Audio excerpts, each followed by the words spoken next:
Hello, my name's Matt. I'm one of the admin team along with Jackie and Barry. We had a little chat the other night, and apparently a lot of new people photography have having problems with understanding Lightroom. So we're going to try something new. I'm going to do a video of the import part of Lightroom. Never tried it before as a video, so I don't know if this is going to work or not.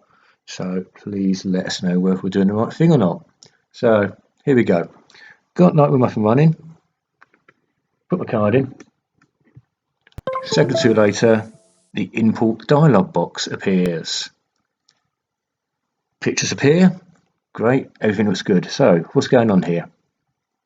So, left hand side over here, it's telling me where I'm importing from. So, in this case, I'm going from a Nikon D7100.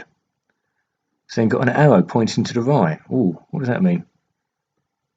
I'm going to copy my photographs. I can copy them as the native Nikon RAW file or Canon RAW file if you're using a Canon, Panasonic and so forth, or you can copy it as a DNG.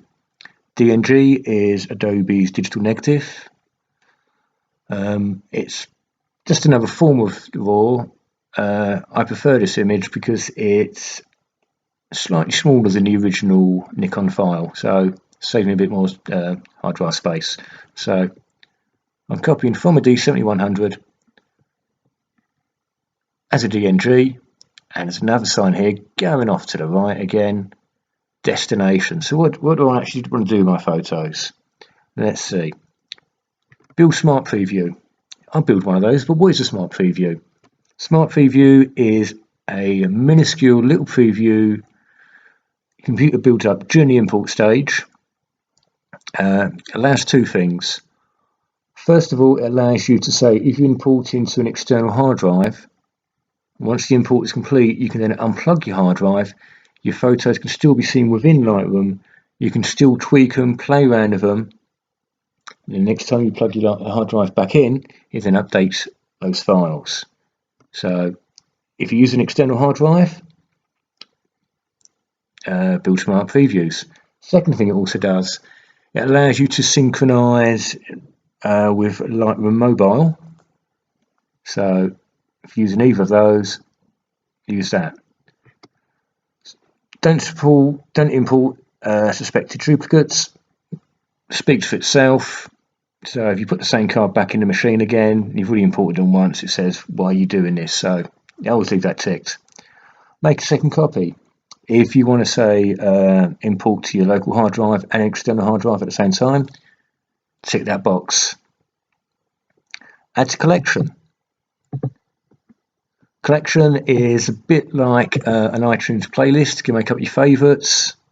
I also do it by year, and again with that it allows me to synchronize to Lightroom Mobile, so I can then either work or just show my photos either on my phone or my tablet. If you haven't got Lightroom Mobile, it works both on Android and the Apple iOS system. Next one then, file handling. Do I wish to rename my files? You could do if you want to rename them by the job, date, anything like that. I don't bother. Totally up to you. You can if you wish. Next thing down. Apply during import.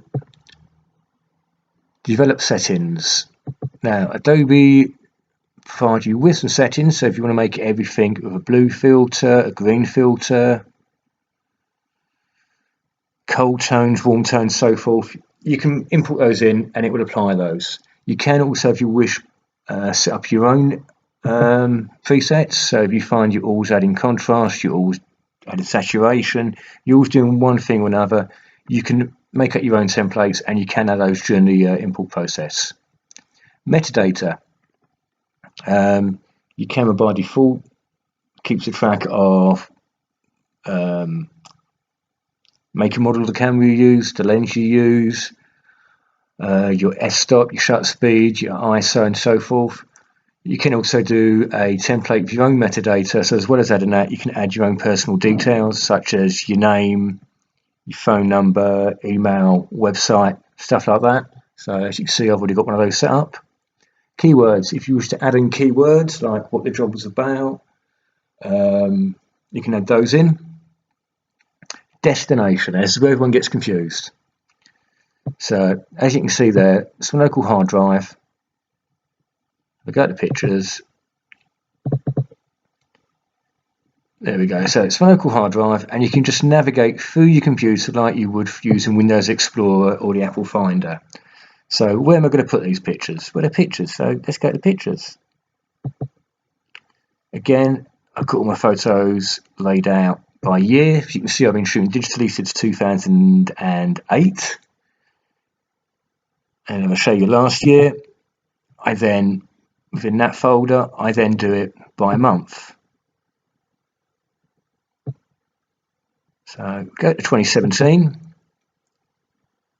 We're in January. And within the month, I then have the days. It's the 5th. So I want to put it in this folder called, I'm calling it the Three Kings. I'll explain why in a second. As you can see, a little subfolders appeared just below that because I've asked it to. Into subfolder, I've called this subfolder D7100.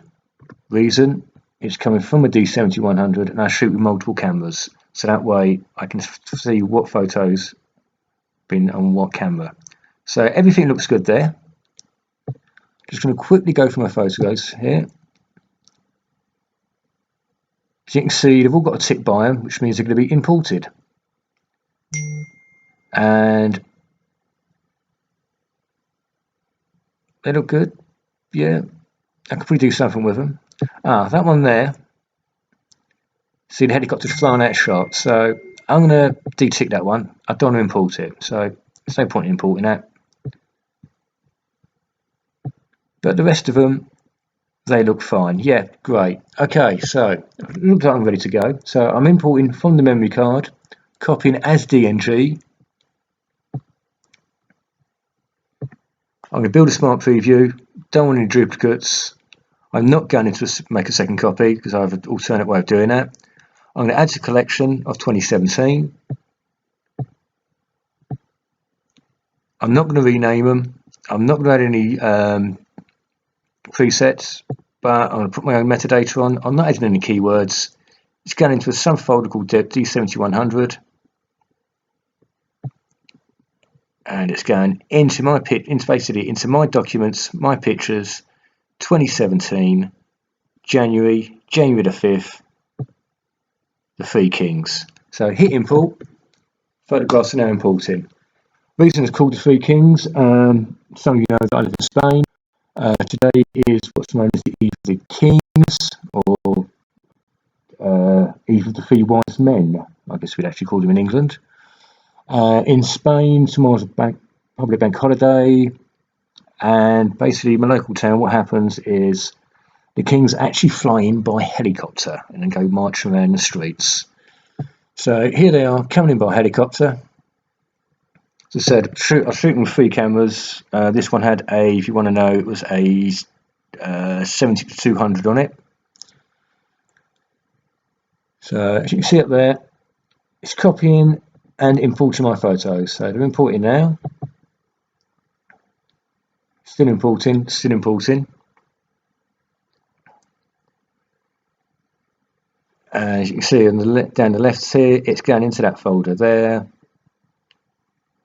Looks like I've got about 65 pictures I've taken on this particular camera. Progress bar's almost at the end there. Just popped up. Select the card, I can set the card, and I can put the next card in. So let's look at the 3 operations in progress. It's building my smart previews, and then once that's done, it can sync with Lightroom mobile for me. So that's basically it. We've never done this before, so let's know how we get on. And if you've got any more questions,